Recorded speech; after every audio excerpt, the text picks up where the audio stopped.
met a boy, and her light turned on. He had no license, so I was driving him to the movies. I was driving him wherever they had to go, so I felt like I had some control, and at least I knew what was going on. So I thought in their relationship, I couldn't keep Hannah home. She still went to school every day. She still was going to her legitimate job that she has, and she still has. She was showing up at the places that she needed to be faithfully. She just wasn't coming home.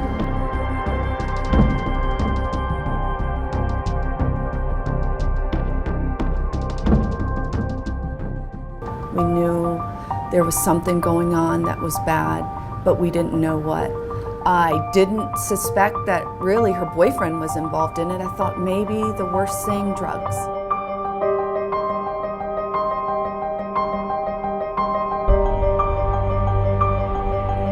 And they sat down and they said, you know, your daughter has been involved in this world.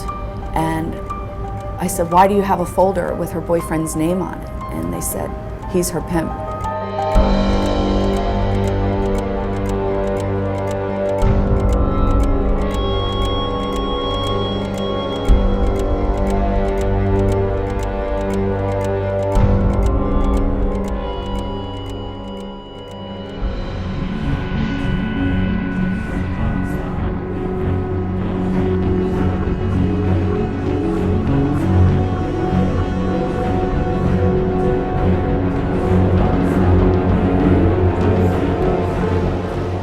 It's not going to happen here.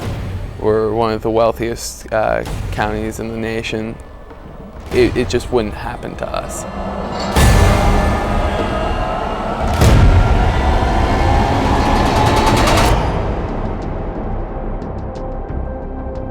It's happening and affecting the majority of our high schools from one end of the county to the other.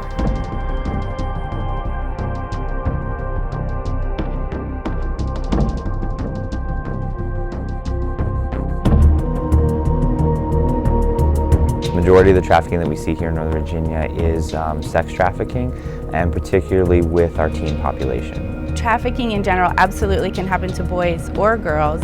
When we're talking about in Northern Virginia, there tends to be a little bit more focus on young girls if you're talking about gang-involved trafficking.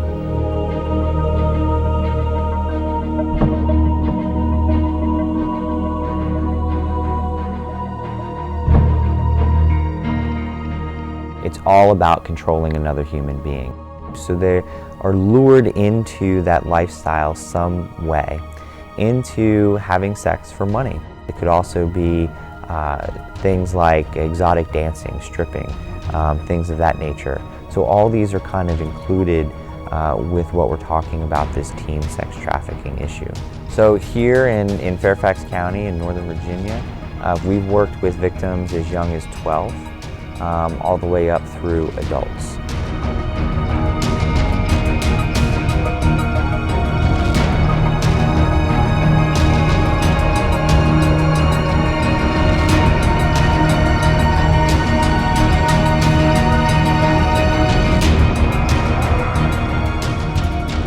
There's been, I would say, anywhere from 5 to 10 cases maybe prosecuted in Northern Virginia. However, that only speaks to maybe 2% of the victims.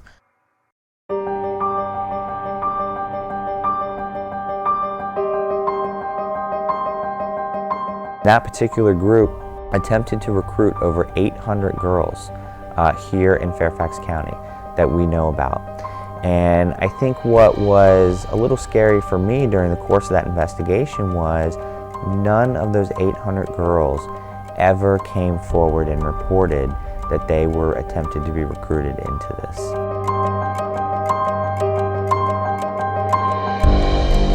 There is no stereotypical face, there is no stereotypical build or something to look for. This could be the next door neighbor. This could be, again, the 18, 19-year-old gang member who's tatted from head to toe and kind of like everywhere in between. So it knows no boundaries with regards to ethnicities or cultures or classes or things of that nature. That's what makes it so difficult to combat against. They may oftentimes be dressed just like I am.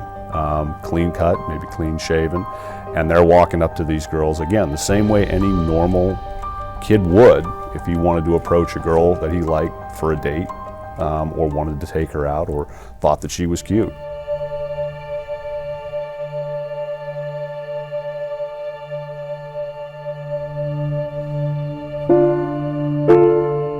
So they may do that by going on Facebook or Twitter or whatever the new social media device is. They will go to malls or metro stations. These traffickers are looking for specific things. They're looking for girls that don't appear to have a lot of self-confidence. So specifically, girls that may be walking through the mall with slumped shoulders or looking down at the ground and not walking very confidently. Those are the girls that the traffickers are going to approach.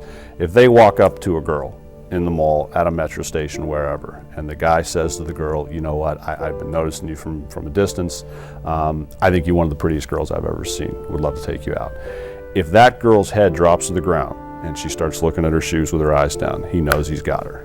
Because normally a compliment, that's not something she's heard before. And her natural reaction is that she doesn't believe it, so she kind of puts her head down, looks at her shoes. Again, at that point, the guy knows he's got her. He knows he's got a girl with a low self-esteem. This man will spend the rest of his life in prison for turning a 6th grade girl into a gang prostitute. He recruited her at a Halloween party. Girl shows up at a house or at a hotel or at some party thinking she's out there with her boyfriend and is maybe going to be going to a regular, high school party. And what it turns into is when they open the hotel door, there's 4 or 5 guys that are there, and she's in there by herself. And at that point, she doesn't have a choice. They're going to do with her what they set out to do. This is the lifestyle she's going to be living, whether she wants to or not.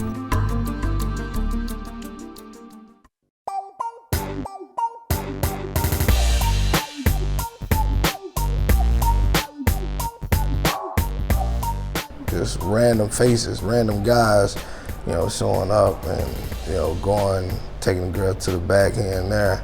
It ain't just a hookup no more. It ain't just a, casual sex anymore. Once the numbers start increasing, then that's when you started, trying to figure out what's going on. So, I asked him, I said, man, you making money off of this? He's like, his exact words, hell yeah.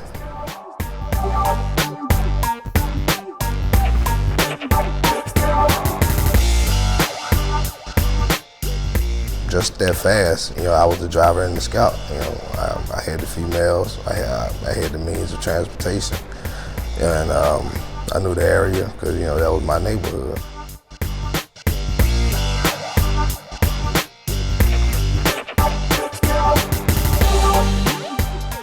So many young females have lost their innocence without even knowing it because of a boyfriend or this guy that they want to be around.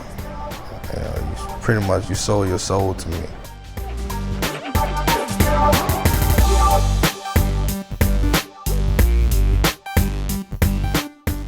At 13,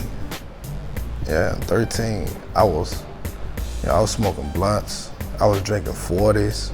I was out at 10, 11 o'clock at night.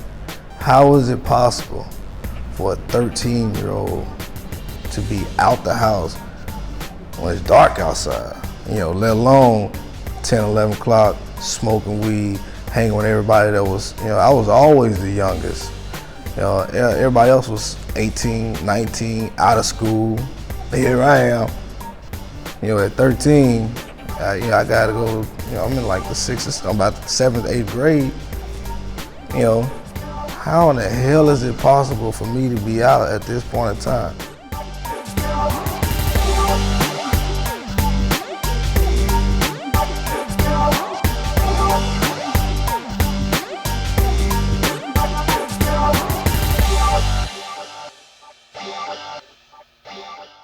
I really encourage parents to be vigilant in their kids' lives, be a part of their kids' lives, know where your kids are. I worked a case where the mother told me that she thought that her daughter was at her friend's house every day, hanging out after school, but never verified that or never called over or talked to the parents of the friend that she was supposedly at. And the reality is that she was actually being trafficked. She was out engaging in sex for money when her mom thought that she was somewhere else. I understand that a lot of parents both work, that parents oftentimes don't get home late, especially in this area. But know where your kids are. Give them something to do. Supervise your kids. Have a relationship with them. Watch the way they dress and leave for school. Again, remember that when they walk out of your house, there's a lot of people that are going to see them. There's a lot of eyes on them from a distance up close. How do you want your daughter, how do you want your son to come across when they're in public and you're not around? If you have a problem with something that they're, let them know. You know, tell them in advance. Don't wait until something happens. Be proactive. Get to know their friends. Get to know their friends' parents. Oftentimes, you know, as a court employee, I've talked with parents of kids on probation, and they have no idea who these friends are that their kid hangs out with. They've never met the parents. That's a huge thing right there. If your son or daughter is going to be associating with certain kids, as a parent, I would want to know who those kids are. I would want them over my house. I would want to talk with them. I would want to get to know their parents. It's just getting to know who's involved in your kids' lives and what they're interested in. Educate yourself as much as possible on these trendy devices and how kids are using them and communicating with their friends that way. Be the parent and look at that cell phone. You'll be amazed of what you'll find. You might not like it, but your job is to prevent, stop. So high volume, as far as talking on the phone 24/7 to different people. One of them just might be, me, him, the next predator.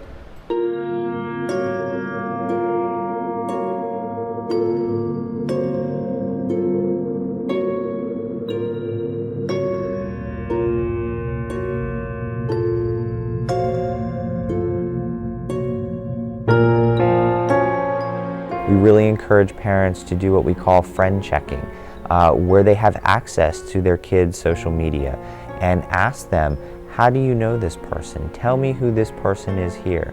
A lot of parents feel that their 15, 16-year-old son or daughter should have privacy.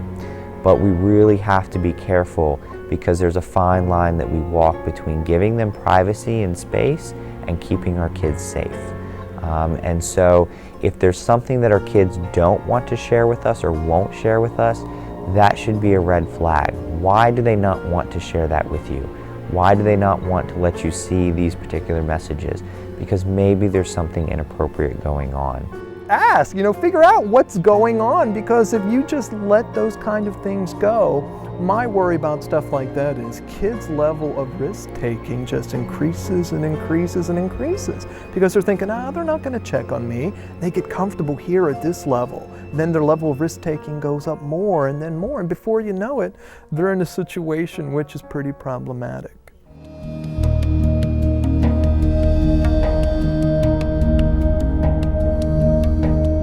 If they're involved in something that maybe you don't understand or it wasn't something that you had around when you were a kid, make the effort to get to know what their interest is, whether it's a musical instrument, whether it's writing, whatever it is, something that maybe you don't know.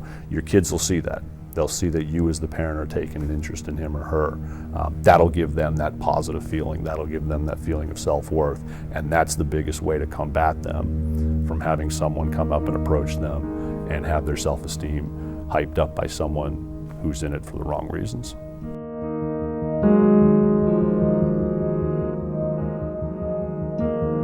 We got her off the street. That was almost the easy part. The hard part is trying to break this hold that he has on her. Everybody wants to be heard. Everybody wants to be seen. Everybody wants to be appreciated for who they are as a person. And as parents and as teachers and as coaches and people who interact with youth, we need to give them that. And it's because if we don't, somebody out there will.